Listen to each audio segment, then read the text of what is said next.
Hello students, today we'll start chapter number 4, Molecular Basis of Inheritance.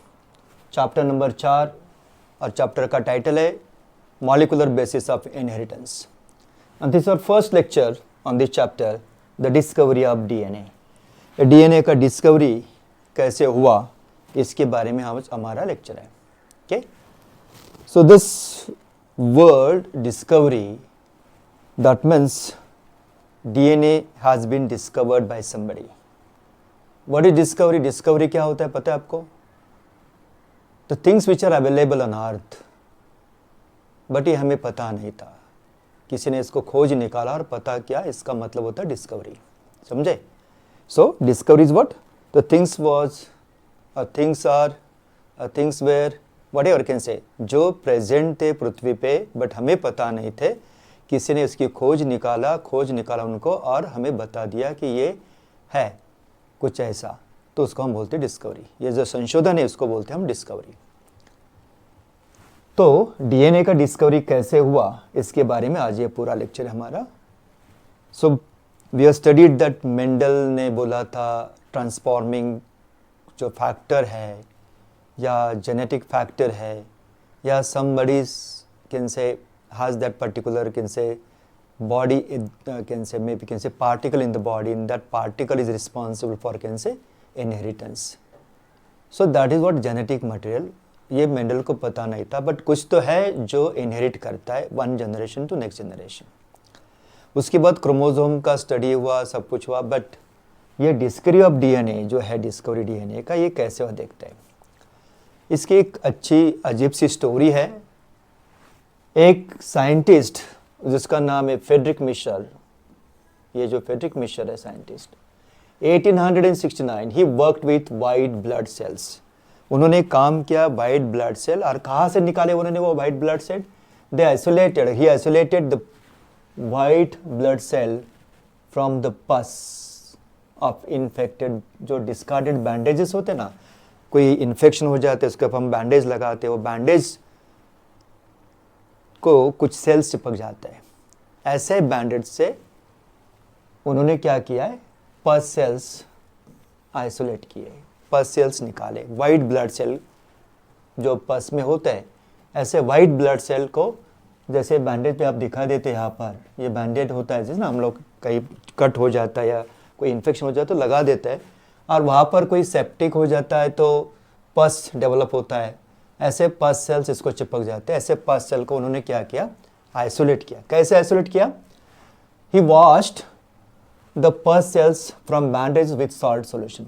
एक salt solution बनाया और salt solution से उन्होंने ये जो बैंडेज के ऊपर जो पस सेल्स थे वाइट ब्लड सेल्स उनको वॉश किया, और all this cells were collected in a beaker और maybe can see in conical flask, और एक कंटेनर में उसने क्या किया, उनको कलेक्ट किया. सो कैसे वॉश किया? With salt solution. एक सॉल्ट सॉल्यूशन था, ये सॉल्ट सॉल्यूशन को यूज किया वॉश करने के लिए. ओके, सेल्स निकल आए, और ऐसे सेल को उन्होंने क्या किया, he treated the cells with alkaline solution. एक अल्कलाइन सॉल्यूशन बनाया, माइल्ड और can say weak alkaline solution, एक ऐसा डाइल्यूट अल्कलाइन सॉल्यूशन बनाया और उस सॉल्यूशन को सेल्स में डाल दिया. ओके, सो द सेल्स जो आइसोलेट किए थे ये यहाँ पर है. अल्कलाइन सॉल्यूशन इसमें डाला उन्होंने. क्यों डाला alkaline solution? Because alkaline solution से क्या होता है, सेल्स ओपन हो जाते हैं, सेल्स गेट ओपन और कैन से बस्ट हो जाते हैं, ब्रेक हो जाते हैं सेल्स. अगर ये सेल्स है, ऐसे सेल के अंदर न्यूक्लियस होते हैं बराबर ना, so this is the nucleus और ये पूरा सेल है. सो ऐसे सेल के अंदर जो न्यूक्लियस होते हैं उनको अगर आइसोलेट करना है आपको तो सेल को ओपन करना पड़ेगा. ओपन करना पड़ेगा इसका मतलब क्या है, सेल को ब्रेक करना पड़ेगा, ऐसे कट करना पड़ेगा. सो टू कट दिस सेल्स आपको क्या करना पड़ेगा, ये हाथ से तो कट नहीं कर सकते. सो सीधा तरीका उन्होंने सोचा कि if you treat the cells with alkaline solution so the cells will get open, cells open हो जाएंगे, और सेल्स ओपन होने के बाद the nuclear will come out of the cells, cell से न्यूक्लियर निकल आएंगे. सो अल्कलाइन सॉल्यूशन डाला, सेल्स को ट्रीट किया अल्कलाइन सॉल्यूशन से, एंड देन उससे क्या किया उन्होंने, सेंट्रीफ्यूज करके ये न्यूक्लियर सेटल किए. So this are the nuclei. Cells के जो सेल वाले वो या सेल मेम्ब्रेन है बराबर ना, व्हाइट सेल को सेल मेम्ब्रेन रहता है, सेल मेम्ब्रेन निकल गए और न्यूक्लियर यहाँ पर आ गए. और ऐसे न्यूक्लिया को उन्होंने एक्सट्रैक्ट किया और वहां से एक केमिकल उनको निकल आया, वो केमिकल था एसिडिक इन नेचर। एक केमिकल क्या था? एसिडिक इन नेचर था। न्यूक्लियस से ये केमिकल निकला, इसलिए उनका नाम उन्होंने क्या रखा? Nuclein. The chemical which were separated और कैसे आइसोलेटेड फ्रॉम न्यूक्लियाई, उसको नाम दिया न्यूक्लिन। और उसको बोला न्यूक्लिक एसिड। क्यों पता है न्यूक्लिक एसिड बोला? Because it is acidic in nature. क्यों एसिडिक इन नेचर है? Because it has phosphorus content. So देखो उन्होंने क्या किया, कलेक्टेड पस सेल्स फ्रॉम इन्फेक्शन और कैसे डिस्कार्डेड बैंडेजेस से उन्होंने सेल्स कलेक्ट किए, व्हाइट ब्लड सेल्स। वॉश पस सेल्स फ्रॉम कैसे बैंडेज विद सॉल्ट सॉल्यूशन से वो सेल वॉश आउट करके एक कंटेनर में लिए। And he added weak alkaline solution, एक वीक अल्कलाइन सॉल्यूशन उसमें क्या क्या है? ऐड किया to the cells. First what? Lyse the cell, cells को ब्रेक करने के लिए। Cells were lysed and nuclei precipitated in the solution. Nuclei क्या किया? प्रेसिपिटेट हो गए, सेल्स ओपन हो गए। And then a chemical substance was isolated from nuclei। Nuclei से क्या किया? एक केमिकल सब्सटेंस उन्होंने निकाला। So he named this substance as nuclein. इसको क्या नाम दिया? न्यूक्लिन। न्यूक्लिया से निकाला इसलिए न्यूक्लिन नाम दिया। The nuclein has high phosphorus content. ये भी उन्होंने देखा न्यूक्लियस में क्या होता है? न्यूक्लिन में हाई फास्फोरस कंटेंट होता है। So moreover it showed acidic properties. ये acidic property because phosphoric acid इसमें है था। So hence it was named as nucleic acid. ये न्यूक्लिक एसिड नाम उन्होंने इनको दिया। But it was not known कि ये डीएनए या आरएनए प्रोटीन, इनको पता नहीं था। एक ऐसा केमिकल जो न्यूक्लिया से निकाला। न्यूक्लिया कहाँ से लाए उन्होंने? व्हाइट पस सेल्स से लाए। पस सेल्स कहाँ से? बैंडेड से निकाले। सब पूरा ये तरीका देखो, व्हाइट ब्लड सेल्स निकाले बैंडेड से, उनको वॉश किया अल्कलाइन सोल्यूशन से। फिर अल्कलाइन सोल्यूशन से उन्होंने क्या किया? ओपन किए सेल, जैसे सॉल्ट सॉल्यूशन से वॉश किया, फिर अल्कलाइन सोल्यूशन से ट्रीट किया, सेल्स ओपन हो गए, न्यूक्लिया निकला। न्यूक्लिया से क्या उन्होंने निकाला? न्यूक्लिया से न्यूक्लिन निकाला। It was acidic in nature because इसका कंटेंट क्या है? फॉस्फोरिक एसिड या फॉस्फोरस उसमें था, इसलिए एसिडिक नेचर है। और इसलिए उन्होंने क्या नाम दिया? Nucleic acid. न्यूक्लिया से निकाला, न्यूक्लियस से निकला हुआ केमिकल एसिडिक इन नेचर था, इसलिए न्यूक्लिक एसिड बोला। ये काम था फ्रेडरिक मिशर का। फ्रेडरिक मिशर ये साइंटिस्ट ने काम कब किया? 1869। सो एक सिंपल तरीका, सेल्स कलेक्ट करना, फिर उनको वॉश करना, फिर उनको ट्रीट करना अल्कलाइन सॉल्यूशन से, फिर न्यूक्लिया निकालना, फिर उससे केमिकल निकालना, ये पूरा काम उन्होंने किया। But at that time he was not able to say और can say prove that it is can say genetic material है या ये न्यूक्लिक एसिड है या क्या बोलते हैं उसको डीएनए है, आरएनए। बस उनको नाम दिया गया nucleic acid. Correct. So this what can से first stage in the discovery of DNA. DNA के डिस्कवरी में ये पहला स्टेज था। उनके बाद 1928 ये दूसरा साइंटिस्ट फ्रेडरिक ग्रिफिथ। ग्रिफिथ हमें पता है, उनके एक्सपेरिमेंट्स भी पता है, हम लोगों ने बहुत बार स्टडी किया है। बट अभी 12th साइंस में आपको ये एक्सपेरिमेंट स्टडी करने के लिए दिया, ग्रिफिथ एक्सपेरिमेंट 1928। फ्रेडरिक मिशर के बाद इन्होंने इसके ऊपर काम किया। सो ग्रिफिथ जब काम कर रहे थे तो उन्होंने जो काम किया, he worked on can say one particular bacterium, उसका नाम है स्ट्रेप्टोकोकस निमोनी। इसको डिप्लोकोकस निमोनी भी बोलते हैं और Streptococcus pneumoniae. So Griffith was a British medical officer, ये मेडिकल ऑफिसर थे and he performed an experiment on bacterium named Streptococcus pneumoniae.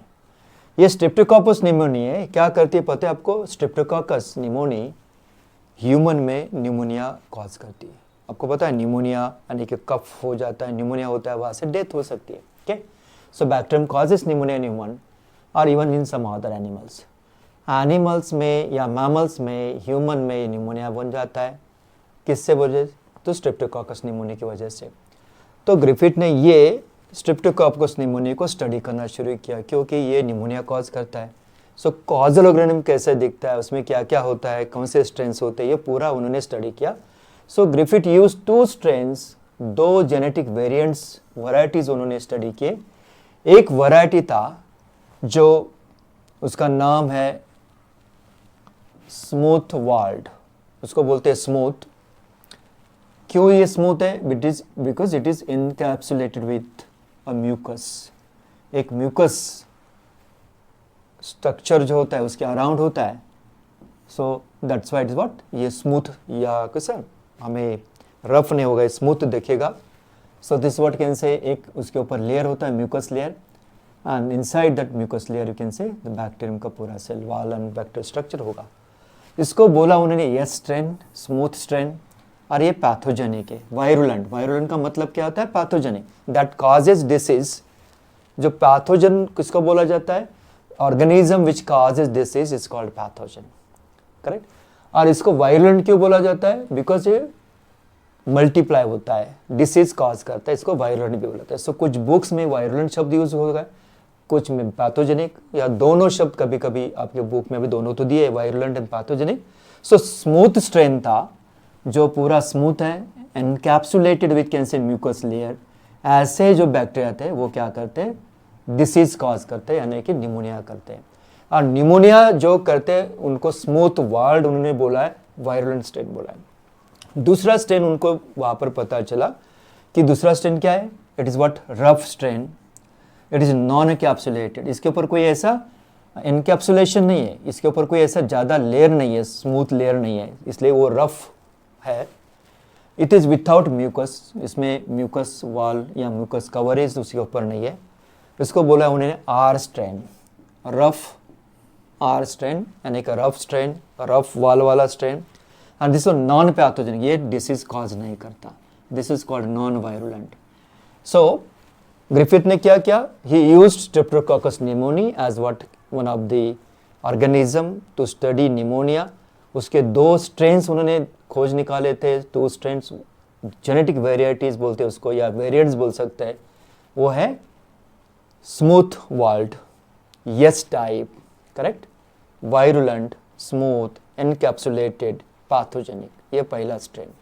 दूसरा कौन सा था उन्होंने स्टडी किया, R type, non virulent, non pathogenic, rough, non capsulated, correct. ये दोनों का डिफरेंस आप समझ लो, एक स्मूथ वॉल्ड है, दूसरा रफ है। एक पैथोजेनिक है, दूसरा नॉन पैथोजेनिक है।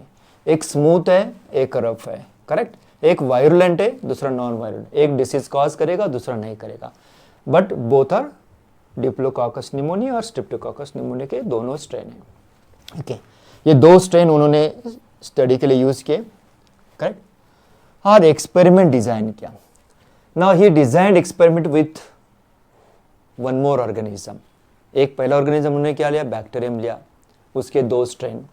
दूसरा ऑर्गेनिज्म लिया माइस, रैट बोलते हैं, माइस बोलते हैं, माउस बोलते हैं ना, उसको यूज किया। एंड व्हाट ही डिड, उन्होंने 4 एक्सपेरिमेंट प्लान किए इसमें, total 4 experiments he has plan. So conducted 4 experiments with Diplococcus pneumoniae or can say Streptococcus pneumoniae and mice। 2 organism लेके 4 एक्सपेरिमेंट्स उन्होंने स्टडी किए। What he did, he cultured bacteria, उन्होंने bacteria का culture किया, and that culture को उसमें से bacteria isolate करके एक सीरीज में, एक इंजेक्शन में भरे, एंड दैट इंजेक्शन जो उसका यूज करके वो बैक्टीरिया उन्होंने माइस में इंजेक्ट किया। माउस में क्या किया, इंजेक्शन दिया, यानी कि बैक्टीरिया ट्रांसफर किया माउस में। So what he did first, he injected bacteria of strain R, जो हम लोगों ने देखा R strain. R strain means non virulent, जो पैथोजन कॉज नहीं करता। कंफर्म करने के लिए उन्होंने क्या किया, नॉन वायरुलेंट स्ट्रेन लिया and he injected in a mice, inject किया। The mice survived because it did not develop pneumonia. ये निमोनिया करता नहीं, निमोनिया तैयार नहीं होता, there is no pneumonia, no disease, इसलिए माइस को कुछ नहीं हुआ। So he injected in mice and observe mice for can से 24 आवर्स, कैन से 48 आवर्स, उनको ऑब्जर्व किया। जब तक उन्होंने ऑब्जर्व किया तब तक ये अलाइव था। ओके, सो माउस रिमेन अलाइव, ये अलाइव था, करेक्ट। सो सिंपली हम क्या बोल सकते हैं कि भाई माउस तो अलाइव है, जिंदा है, यानी कोई इफेक्ट उसमें नहीं हुआ। So there is no effect on organism. एक ऑर्गेनिज्म का दूसरे ऑर्गेनिज्म पे कोई इफेक्ट नहीं है, करेक्ट, तो no change, as it is जिंदा है। ये रहा first experiment, experiment number 1, rough strain, ये रहे rough strain, correct, rough strain बराबर, उसको कल्टिवेट किया, यानी नंबर उनका बढ़ाया, इंजेक्शन में लिया, इंजेक्शन इसमें दे दिया और ऑब्जर्व किया, माउस अलाइव था, जिंदा था, कोई मरा नहीं, करेक्ट। अभी दूसरा एक्सपेरिमेंट देखिए, ही injected bacteria of S strain, S strain के जो बैक्टीरिया यहाँ पर एस स्ट्रेन यानी कि स्मूथ वाल्ड, हम लोग ने देखा था स्मूथ वाल्ड पैथोजेनिक वायरुलेंट है, उसका म्यूकस का कवर है। सो यहाँ पर जो सेल्स दिखाई देखो, ये ऐसे गोल सेल्स, उसके अंदर बैक्टीरियल सेल्स ऐसे ना पूरा उसके ऊपर कवर है। सो स्मूथ वाल्ड ये बैक्टीरिया, इसको कल्चर किया, सेल्स का नंबर बढ़ाया and he took that cells in injection, syringe में डाला और इंजेक्शन माइस को दे दिया। सो इंजेक्टेड इन माउस और ऑब्जर्व किया for can say some specific time period, और उनको पता चला कि ये जो बैक्टीरियम है smooth walled bacterium that causes disease, और निमोनिया उसको हो गया और निमोनिया की वजह से माउस की डेथ हो गई। Okay, so mouse death of the mouse. इसके ऊपर कंफर्मेशन हो गया कि जो स्मूथ वाल्ड बैक्टीरियम था ये क्या है, पैथोजेनिक है, और उसके साथ साथ ये क्या है, वायरुलेंट भी है, and that causes pneumonia, pneumonia तैयार हो जाता है और निमोनिया की वजह से माउस की डेथ हो जाती है। Okay, so whatever mice he used might have can say dead within given time period, जो टाइम पीरियड दिया था उसमें वो मर गए सब। So उनका कंक्लूजन क्या था, he injected bacteria yes strain to mice and the mice developed pneumonia and died। पूरे जो माइस थे वो उनकी डेथ हो चुकी थी। okay. So पहले में क्या था, डेथ नहीं हुई, सेकंड में डेथ हुई। अब देखो उन्होंने थर्ड एक्सपेरिमेंट तैयार किया। थर्ड एक्सपेरिमेंट क्या है, he injected heat killed S strain, ये जो एस स्ट्रेन है हीट किल किया उसको, यानी कि उनको पानी में उबाला, हीट किया, और हीट करने के बाद सेल्स को मार दिया, और मरे हुए सेल यानी कि हीट किल सेल उन्होंने इंजेक्शन में लिए और इंजेक्ट किया। कौन से strain, yes bacteria, yes type, yes strain यानी कि पैथोजेनिक। दिस सेल्स, ये वाले जो सेल्स है इनको क्या किया, हीट किल किया, यानी कि इसको हीट ट्रीटमेंट देके मार दिया, हीट किल्ड, और ऐसे हीट किल्ड सेल को क्या किया, इंजेक्शन में लेके माइस में डाला। ओके, इंजेक्ट कर दिया माइस में, and then he observed is there in effect on the can say experimental animal के ऊपर, कोई माइस के ऊपर कोई इफेक्ट हुआ या नहीं हुआ, and there was no effect. ये जो माइस ये जिंदा था, करेक्ट। सो इसके इंजेक्ट किया और ये जिंदा था। सो देखो, he injected heat killed strains of S bacteria or can say S strain or smooth strain to mice. Once again the mice survived, mice जिंदा रहे। जो रफ इंजेक्ट करने के बाद जिंदा थे, स्मूथ वाल्ड जो बैक्टीरिया उसको हीट किल करने के बाद इंजेक्ट किए भी जिंदा थे। बस जिनको ट्रीटमेंट नहीं दिया था स्मूथ वाल्ड इंट्रेट यहाँ पर दिया इंजेक्शन, उस पर मर गए थे। तो दोनों में सो आउट ऑफ 3 एक्सपेरिमेंट यहाँ पर उनका डेथ हुआ, यहाँ पर वो अलाइव थे, ये mouse alive, correct. So conclusion क्या निकला, हीट किल करने के बाद जो पैथोजेनिक बैक्टीरिया वो अपना असर नहीं दिखाते। Okay, so they are not causing pneumonia, इसकी वजह से माइस जिंदा है। ओके, फोर्थ एक्सपेरिमेंट अभी देखो, ये पहला देखा हम लोगों ने, दूसरा देखा, तीसरा देखा, fourth experiment, he mixed heat killed a strain, जो हीट किल्ड यानी कि जो किल किए थे ए स्ट्रेन जो बैक्टीरिया है उनको लिया, और लाइव जो बैक्टीरिया है आर स्ट्रेन के इसके साथ मिक्स किया, यानी व्हाट ही डिड, इनको लिया साथ में, करेक्ट, और इसको दोनों को मिक्स किया, इंजेक्शन में लिया और इंजेक्ट कर दिया माइस में, और देखा रिजल्ट क्या होता है। क्या रिजल्ट मिला इनको, रिजल्ट मिला death of the mouse, mouse dead. देखो, जो रफ स्ट्रेन थे वो निमोनिया नहीं कॉज करते, so there is no effect, ऐसा उनको पता चला था। हीट कल करने के बाद भी यहाँ पर माउस अलाइव रहे, दोनों जिंदा थे। बट अगर दोनों स्ट्रेन को अगर मिक्स कर दिया, यानी कि ये rough strain with heat killed smooth strain को अगर मिक्स किया, तो क्या हो जाता है, माउस का डेथ हो जाता है। ऐसा क्यों हुआ? सो what he did, he dissected the mouse, mouse को डिसेक्ट किया, बराबर, उसका ब्लड निकाला, और ब्लड में कौन से टाइप के सेल है उसको ऑब्जर्व किया। And what he observe, he observe Griffith recovered the large number of live strains of bacteria from the blood of dead mice. ये स्ट्रेन के बैक्टीरिया उनको ज्यादा वहां पर दिखाई दिए, यानी कि स्मूथ वॉल्ड लाइव बैक्टीरिया दिखाई दिए। लाइव स्मूथ वॉल्ड बैक्टीरिया कौन से? लाइव। हम लोगों ने तो उनको देखो, उन्होंने क्या किया था भाई, उन्होंने तो डेड डाले थे, हीट किल करने के बाद डाले थे, मरे हुए बैक्टीरिया डाले थे, फिर भी उनको जिंदा बैक्टीरिया कैसे प्राप्त हुए, कैसे मिले? क्वेश्चन ही है ना। अगर हीट किल किया था, डाल दिया, तो आपको स्मूथ वॉल्ड बैक्टीरिया मिले। क्या मिलना चाहिए था आपको? रफ वॉल्ड बैक्टीरिया मिलना चाहिए थे। जो जिंदा थे वो नहीं मिले, वो तो वहां पर है नहीं, बदल गए बैक्टीरिया, चेंज हो गए बैक्टीरिया। सो उनका कंक्लूजन ये था, R strain bacterium get transformed to S strain due to transfer of genetic material. उन्होंने पता कर लिया there is something, some genetic material is there, some transforming principle is there which get transformed from can say dead bacteria to live bacteria. Dead कौन से? Smooth walled, जो heat kill किए थे उसमें से डीएनए निकला, या कुछ एक्टिव प्रिंसिपल निकला, या प्रोटीन निकला, कुछ तो निकला, और वो इस रब में ट्रांसफर हो गया। और रब को उन्होंने क्या किया? कन्वर्ट कर दिया, ट्रांसफॉर्म कर दिया smooth walled. Okay, so what was the conclusion? R strain bacterium converted to S strain. R strain को क्या हुआ? R strain was converted into S strain. Transform हो गए R to S. R का ट्रांसफॉर्मेशन कहाँ पर हुआ? S पर हो गया। ओके, ट्रांसफॉर्मेशन है R to S, चेंज है R to S, चेंज हो गया due to transfer of genetic material. और ट्रांसफॉर्मिंग, कुछ तो ट्रांसफॉर्मिंग प्रिंसिपल है जिससे ये ट्रांसफॉर्म हो जाते वक्त। From heat killed S strain to R strain bacterium. वही मैंने बोला, R strain से S strain में कुछ तो गया, या उल्टा हो गया, या S strain से R strain में गया। करेक्ट? तो एक्सपेरिमेंट क्या था? ये जो है स्मूथ वॉल्ड बैक्टीरिया जो डेड थे, उनमें से क्या हुआ? कुछ एक्टिव प्रिंसिपल निकला और R strain में गया, और R strain का कन्वर्शन क्या हो गया? R strains are converted into smooth strain.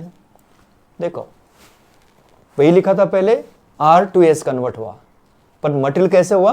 Material was transferred from S strain to R strain, और इसलिए R strain का कन्वर्शन S में हो गया। समझे? सो मटेरियल जो था, ट्रांसफॉर्मिंग मटेरियल था, ट्रांसफॉर्मिंग जो प्रिंसिपल था या जेनेटिक मटेरियल था, वो S strain यानी smooth strain, heat kill strain से बाहर निकला, R strain में गया, और R strain को कन्वर्ट करके फिर S strain में कन्वर्ट कर दिया। करेक्ट? ट्रांसफॉर्मेशन हो गया। ये ट्रांसफॉर्मेशन क्यों हुआ, कैसे हुआ, इनको पता नहीं था। And he was not able to can say at that time कि वेदर इज प्रोटीन या डीएनए है, आरएनए या कार्बोटाइप, उनको कुछ पता नहीं था। बट एक उन्होंने गेस किया था, it could be can say protein हो सकता है, because proteins are larger molecule, और वो ज़्यादा मात्रा में ह्यूमंस में होते या सेल्स में होते, शायद वो हो सकता है। सो उन्होंने शायद ऐसा एक ना थोड़ा सा क्या बोलता है, एक कंक्लूजन निकाला उन्होंने। But he was not able to can say explain properly whether is what can say carbohydrate और प्रोटीन और डीएनए और आरएनए। ट्रांसफॉर्मिंग मटेरियल कुछ तो है, और यही जेनेटिक मटेरियल, उन्होंने वही बोला था। उनके बाद कुछ देखो, 1944 एक जो साल है 1944, यानी कि कुछ ज़्यादा साल नहीं हुए, 1944, 3 different scientist, Avery McCarty and MacLeod, ये 3 scientist, they studied Griffith's experiment again. अच्छी तरह उन्होंने स्टडी किया, क्योंकि ग्रिफिथ ये फेल टू एक्सप्लेन कि ट्रांसफॉर्मिंग प्रिंसिपल डीएनए, आरएनए और प्रोटीन क्या है। उनका एक गेस था प्रोटीन हो सकता है, बट इन तीनों को लगा कि नहीं भाई, ये डिटेल में स्टडी करना चाहिए। तो तीनों साइंटिस्ट ने ग्रिफिथ के एक्सपेरिमेंट फिर से एक बार स्टडी किए अच्छी तरह, बट फॉर दैट उन्होंने थोड़ा सिस्टम चेंज किया। देखो what they did, they made a cell free extract. उन्होंने क्या किया? एक सेल फ्री एक्सट्रैक्ट बना दिया। कौन सा वाला? एक सेल फ्री एक्सट्रैक्ट बना दिया। किसका बनाया cell free extract? Cell free extract of heat killed ये स्ट्रेन जो पैथोजेनिक बैक्टीरिया था उसको मारा, बराबर, उसको ओपन किया, उससे पूरा मटेरियल बाहर निकाला और सेल फ्री एक्सट्रैक्ट बना दिया, यानी कि पूरा मटेरियल सेल के अंदर जो था पूरा बाहर निकाला और एक्सट्रैक्ट में लिया। अब ये सेल है नहीं but material is there, that material में कंटेन से डीएनए भी हो सकता है, आरएनए भी हो सकता है, प्रोटीन भी हो सकता है, अदर मटेरियल भी हो सकता है, कार्बोहाइड्रेट भी हो सकता है वहाँ पर। ये पूरा मटेरियल उन्होंने क्या हीट किल्ड सेल से निकाला, एक सेल फ्री एक्सट्रैक्ट बना दिया। और सेल फ्री एक्सट्रैक्ट को उन्होंने क्या किया, वे भी चेक करना है कि क्या है ये, वे प्रोटीन है या डीएनए है या आरएनए है। और हमें पता है proteins are degraded by protease enzyme, there are certain enzymes which converts protein into amino acid, और उनको हम बोलते हैं प्रोटीएजेस। ये जो प्रोटीएजेस एंजाइम है, this proteases enzyme they work on protein, और प्रोटीन को कन्वर्ट कर देते हैं, यानी कि प्रोटीन के टुकड़े टुकड़े कर देते हैं into what, amino acid. Same way RNA कुछ एंजाइम होते हैं और ये आरएनए के ऊपर काम करते हैं, and they convert RNA into what, shorter form में कन्वर्ट कर देंगे, यानी न्यूक्लियोटाइड्स में कन्वर्ट कर देंगे। ओके, आरएनए का ब्रेकेज करेंगे, यानी कि आरएनए को टुकड़े बना देंगे। Same way DNA is also enzyme, it works on DNA, और डीएनए के टुकड़े बना देते हैं, डीएनए को छोटा छोटा पार्ट्स में कन्वर्ट कर देते हैं, यानी डीएनए आपको पूरा दिखाई नहीं देगा, कन्वर्जन हो जाएगा न्यूक्लियोटाइड्स में। ओके, न्यूक्लियोटाइड्स फिर न्यूक्लियोसाइड्स बनेंगे।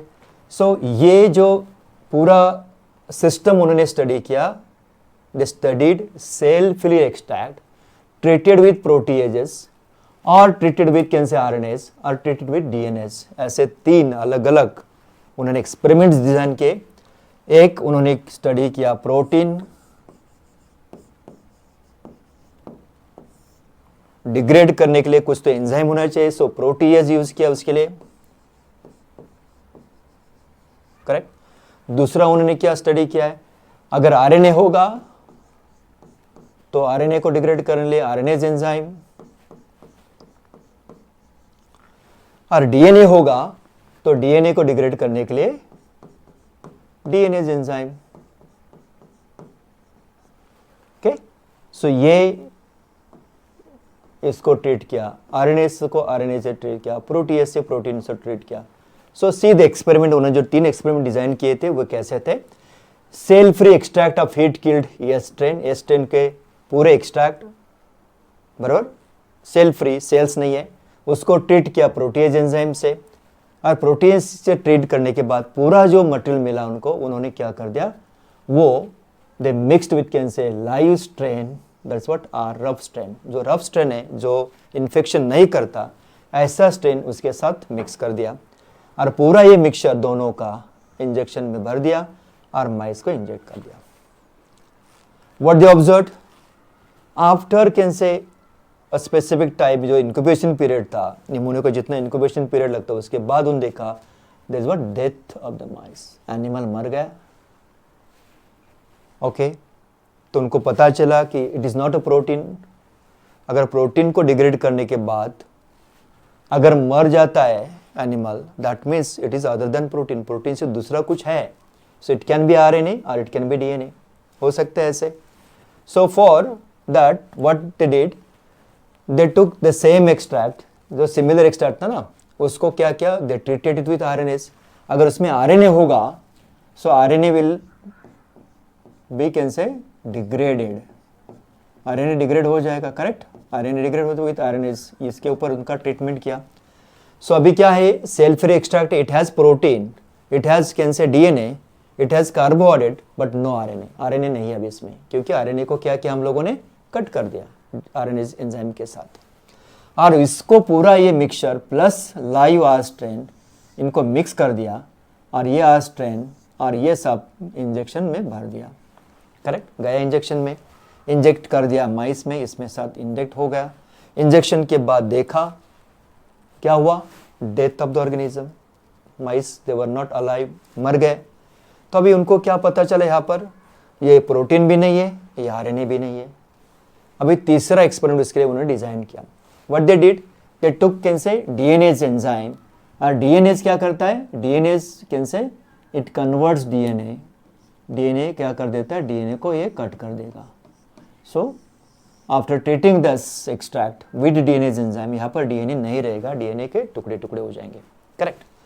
सो ये पूरा now it has proteins and RNA, DNA इसमें नहीं है, ऐसा पूरा एक सेल का मिक्सचर और कैन से सेल फ्री एक्सट्रैक्ट उसका मिक्सचर विथ कैन से लाइव स्ट्रेन, ये लाइव स्ट्रेन कौन सा, आर वाला स्ट्रेन, इसको लिया, दोनों को मिक्स कर दिया अच्छी तरह, इंजेक्शन में लिया और इंजेक्शन कर दिया किसको, इंजेक्ट कर दिया माइस में, इंजेक्ट कर दिया।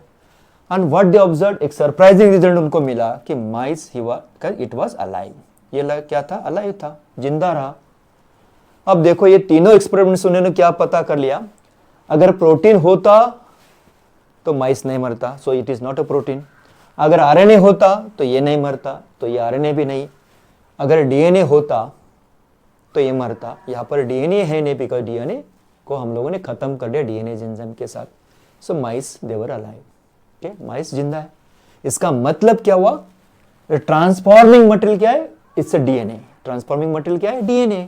सो what was the conclusion, he proved that DNA is the genetic material, DNA क्या है, जेनेटिक मटेरियल है, और ट्रांसफॉर्मिंग प्रिंसिपल क्या है, DNA is a transformation. However all biologist, उस टाइम के जो बायोलॉजिस्ट थे, they were not happy with this, उनको ये स्टडी, ये जो तीनों साइंटिस्ट ये कन्विंस नहीं कर पाए अच्छी तरह, उन्होंने अच्छी तरह बता दिया, बट बाकी साइंटिस्ट बोल रहे थे शायद ऐसा होगा कि नहीं होगा और स्टडी करना जरूरी है। तो 1944 के बाद हर्शे एंड चेस, ये दो साइंटिस्ट, उन्होंने काम कब किया, 1952, 10 साल बाद, बराबर, 44, 52, 8, 9, 10 साल जैसे उन्होंने लिए काम करने के लिए, उन्होंने फिर ये स्टडी अच्छी तरह किया, एक कंफर्मेशन उनको चाहिए था डीएनए ही है ये ढूंढने के लिए उन्होंने क्या किया, स्टडी किया। What was the study, Hershey और चेस वर्कड विथ वायरसेस, अब उन्होंने बैक्टीरिया और वायरसेस दोनों का यूज किया। There are certain viruses, these viruses they infect bacteria, उनको बोलते हैं हम बैक्टीरियोफाज। जो बैक्टीरिया होते, वायरसेस क्या करते हैं, उनके ऊपर जाके बैठते, अपना जेनेटिक मटेरियल उसमें बैक्टीरिया में ट्रांसफर करते हैं, वहाँ पर मल्टीप्लाई हो जाते हैं, बैक्टीरिया को मार के फिर वापस आ जाते हैं, उनका लाइफ साइकिल कंप्लीट हो जाता है। सो वायरसेस वैसे अगर देखा जाए, देयर वर डेड ऑर्गेनिज्म, अगर वो दूसरे ऑर्गेनिज्म से बाहर है, अगर वो हवा में विदाउट लिविंग ऑर्गेनिज्म, वो डेड जैसे होते हैं। बट अगर किसी के अंदर एंटर हो जाता है, if they enter in human being और बैक्टीरिया, वो they start working on their can say life cycle, और पूरा वो लाइफ साइकिल किसी ऑर्गेनिज्म में कंप्लीट कर देते हैं, करेक्ट। सो ये रहा बैक्टीरियोफाज, इसमें क्या होता है, ये एक हेड होता है, बॉडी और उसके टेंटेकल जैसे दिखाते हैं, पूरा ये वायरस है। Now this virus it has can से, यहाँ पर कुछ जेनेटिक मटेरियल, इसके हेड के अंदर जेनेटिक मटेरियल, बाकी पूरा ये जो बाहर का पार्ट है प्रोटीन से बना हुआ है, ठीक। तो उन्होंने एक दिमाग लगा के काम किया है, कैसे काम किया, ये हर्शे चेस ने क्या किया, देखो बैक्टीरियोफाज जो पूरा आपका होता है, it is composed of DNA, DNA का बना होता है एंड प्रोटीन का बना होता है। उसका जो बॉडी है बाहर का, ये सब प्रोटीन का बना होता है, ये जो होता है प्रोटीन का बना होता है, और उसके अंदर जो होता है ये डीएनए है, उसके अंदर क्या होता है, डीएनए होता है। सो ये डीएनए और ये प्रोटीन, सो दोनों को उन्होंने अच्छी तरह समझा और इस वायरस का यूज करके डीएनए जेनेटिक मटेरियल प्रूव करने के लिए उन्हें एक्सपेरिमेंट डिजाइन किया। सो कैसे एक्सपेरिमेंट देखो, what did they labelled viruses with sulphur S35 as well as same viruses with can say phosphorus P32। ये जो 35, 32 ये नंबर है, और ये कब दिए जाते हैं पता है आपको, when the substance radioactive, heavy होता है, रेडियो एक्टिव होता है। So sulphur radioactive and phosphorus radioactive दोनों लेबल करने के लिए उन्होंने यूज किए। कैसे यूज किया देखो, हम लोगों ने यहाँ पे देखा था कि यहाँ पर हम देखते हैं भाई, ये जो बाहर का बॉडी है, it is made up of what, protein. So protein में क्या होता है, प्रोटीन में सल्फर होता है, करेक्ट। इसके अंदर क्या है, डीएनए है, डीएनए में क्या होता है, आपको फास्फोरिक एसिड पता है, न्यूक्लियन हमने देखा कि फास्फोरस से फॉस्फोरस होता है। सो अगर डीएनए को लेबल करना है तो P32, अगर प्रोटीन को लेबल करना है तो S35। सो यहाँ पर S35 इधर यहाँ से लेबल होगा, इधर आप लगा सकते हैं बराबर, और इसको लेबल करने के लिए यूज़ करना है तो इसमें लेबल कर सकते डीएनए को। तो उन्होंने क्या किया, they labelled bacteriophages in a culture having S35 and P32, अलग अलग उन्होंने लेबल किए। एक लेबल था प्रोटीन के लिए और दूसरा लेबल का था डीएनए के लिए, correct. After labelling what they did, they used radioactive phosphorus, ये जो है ना radioactive phosphorus P32 and radioactive sulfur S35 in the medium to label viruses, viruses को लेबल कर दिया। Okay, now these are labelled viruses. यहाँ पर देखो इस डायग्राम में दिया है लेबल्ड वायरसेस, ये जो रेड यहाँ पर दिखा देते आपको, so this what labelled with S35, protein को लेबल किया है। यहाँ पर अंदर रेड दिखा है यानी कि डीएनए रेड दिखा है, so it is what P, phosphorus से लेबल किया है। सो डीएनए को लेबल किया फास्फोरस से, प्रोटीन को लेबल किया सल्फर से। ओके, दोनों को लेबल किया। Okay, they use labelled virus to infect E coli, ये ई कोलाई के सेल है, ये जो सेल्स है बैक्टीरिया के, ये ई कोलाई के सेल है। इस एरिस्टिया कोलाई छोटे छोटे सेल होते हैं, इट्स वेरी रैपिडली मल्टीप्लाई हो सकते हैं, तो स्टडी करने के लिए ये बेस्ट मॉडल टू स्टडी। तो ये वायरस उन्होंने क्या किया, उन्होंने बैक्टीरिया के साथ मिक्स कर दिए। सो वायरसेस क्या करेंगे अभी, viruses will infect bacteria. Infection कैसे होता है, वेल इन्फेक्शन ये डीएनए पार्ट है या जेनेटिक मटेरियल वो अंदर जाता है बैक्टीरिया के अंदर, तब उनको पता नहीं था, बस उनको ये था तो कुछ तो अंदर जाता है। ओके, सो ट्रांसफॉर्मेशन हो जाते हैं, वेदर इज प्रोटीन और डीएनए उनको पता नहीं था। तो ये इन्फेक्शन होने के बाद ये जो अंदर का मटेरियल इसके अंदर चला जाएगा एंड इट विल गेट कैसे, ये अगर बैक्टीरिया का डीएनए है बराबर, उसके साथ इसका डीएनए मैच हो जाता है या क्लोन हो जाता है या ज्वाइन हो जाता है बराबर। पहले बैक्टीरिया का डीएनए को कट करेगा, फिर उसका डीएनए इसके साथ इंसर्ट कर दिया, एक रिकॉम्बिनेंट मॉलिक्यूल बनेगा और वो मल्टीप्लाई होकर can say form in many copies, और उसके फिर वायरस पार्टिकल बनेगी और बैक्टीरिया सेल को लाइस करके बाहर आ जाएगी, करेक्ट। तो ये सेम थिंग देखो, एक वायरस S35 से लेबल किया, इन्फेक्शन करवाया यहाँ पर, ये P32 से लेबल किया, इन्फेक्शन करवाया यहाँ पर उन्होंने, और देखो इन्फेक्शन ब्लेंडिंग यानी मिक्स कर दिया, और उसके बाद उन्होंने क्या किया, उसको मल्टीप्लाई होने दिया। कहाँ पर, नॉर्मल मीडियम पे, नॉर्मल मीडियम था। So see they use label viruses, हम लोगों ने अभी देखा।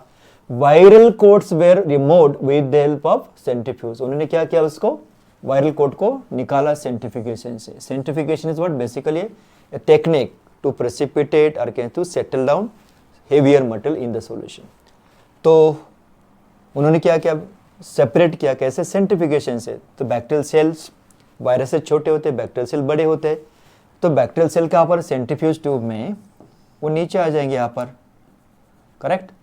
ये ट्यूब होगा तो ये नीचे आ जाएंगे, और जो सॉल्यूशन में क्या रहेगा, वायरल कोट रहेंगे, बस ऊपर वाली कोट नीचे यहाँ पर सॉल्यूशन में रह जाएंगे। So will get two different things. So यहाँ पर क्या है, अभी वायरल कोट है, यहाँ पर क्या है, सेल्स, बैक्टीरिया सेल्स है। फिर उन्होंने उसको डिटेक्ट किया, रेडियो एक्टिव जो लेबल किया था, रेडियो एक्टिविटी देखी और देखा उन्होंने कि क्या देखा उन्होंने, detected radioactivity in fast coats and E coli cell. Fast coat and E coli cell में उन्होंने क्या किया, रेडियो एक्टिविटी स्टडी किया। उनको क्या पता चला, no sulphur detect in the cell. Cells जो बने हैं यहाँ पर वायरल कोट सेपरेट होने के बाद जो सेल्स बचे उसमें नो सल्फर, यानी सल्फर इसमें नहीं था। फिर कहा गया सल्फर, वो लेबल्ड वाला कहाँ पर गया, तो सल्फर डिटेक्टेड इन द सुपरनेटन, यानी इससे मिला, यहाँ पर मिला, यानी कि वो कोट्स में, यानी कि ओनली वायरल जो पार्टिकल का जो कोट है उसमें मिला। दैट मीन्स ये सल्फर वाला जो पार्ट था, जो प्रोटीन वाला पार्ट था, वो सेल के बाहर ही है, सेल के अंदर गया नहीं। अदर साइड देखते हैं, यहाँ पर क्या हुआ, phosphorus detected in the cell, cell के अंदर फास्फोरस डिटेक्ट हुआ बट कोट में नहीं हुआ।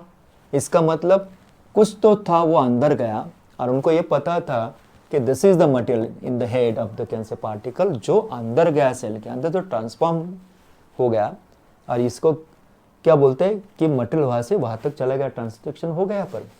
ओके, सो ये जो एक्सपेरिमेंट से उन्होंने क्या कंक्लूजन निकाला, detected radioactivity in fast coat and E coli. Conclusion क्या निकाला, fast coat showed labelled sulphur, fast coat में लेबल्ड सल्फर है, that is what protein. E coli showed labelled phosphorus, यानी कि डीएनए लेबल्ड है जो अंदर गए सेल के अंदर। सो फ्रॉम दैट ये सब एक्सपेरिमेंट से उन्होंने क्या निकाला, DNA is the genetic material. उन्होंने क्या बोला, डीएनए जेनेटिक मटेरियल और DNA is a transforming principle. So Hershey and Chase with can say bacteriophage and E coli experiment के सहारे उन्होंने फुल प्रूफ बता दिया कि डीएनए ही transforming material, it is not a protein. जो ग्रिफिथ ने बोला था, but that time he was not able to can say कि exactly DNA there is something, वो ट्रांसफॉर्मिंग प्रिंसिपल है, जेनेटिक मटेरियल है, वो डीएनए था, प्रोटीन था, उनको पता नहीं था। उसके बाद अवेरी, मैक्लेवार्ड, मैकार्टी ने बोला कि ये डीएनए है, बट उनके ऊपर कोई भरोसा नहीं कर रहा था। बट हर्शे चार्ल्स ने फिर एक्सपेरिमेंट किया इनके साथ, अभी दो एक्सपेरिमेंट हो गए और भरोसा हो गया सबका कि DNA is the genetic material. This is what discovery of DNA.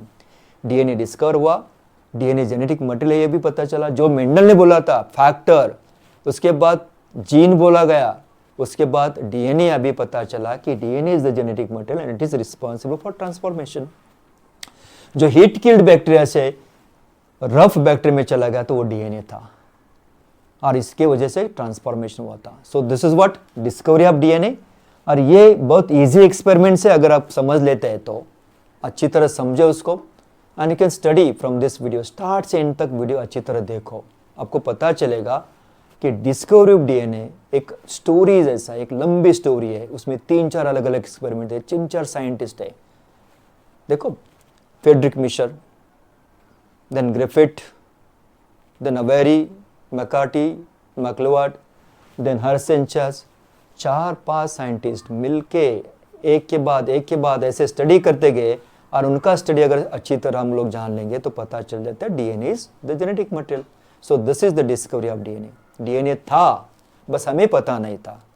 तो ये जो साइंटिस्ट है उन्होंने डिस्कवरी की और हमें बता दिया DNA is a transforming material और DNA is a genetic material. Okay, so आज के लेक्चर में बस इतना ही।